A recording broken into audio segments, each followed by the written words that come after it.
Hi, my name is Chancellor Aramunde, and I'm a licensed financial advisor and investment consultant.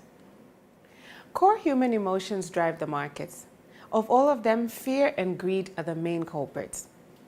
Succumbing to these emotions can have a profound or detrimental effect on a person's investment portfolio. Fear, simply put, is to be afraid. It can cause panic, it can cause one to hold on to a trade they're supposed to let go of, or it can cause one to not hold on to a trade they're supposed to. This inevitably leads to a loss of money, which is what you don't want when you're investing. Then there is greed. Greed is the insatiable desire for more and not ever being content. Greed is a very, very dangerous trait while trading. It causes people to make poor decisions and mainly risk too much.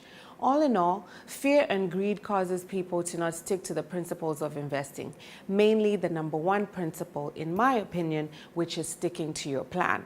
Whatever plan you went into the market with, stick to it. Do not let fear or greed veer you off.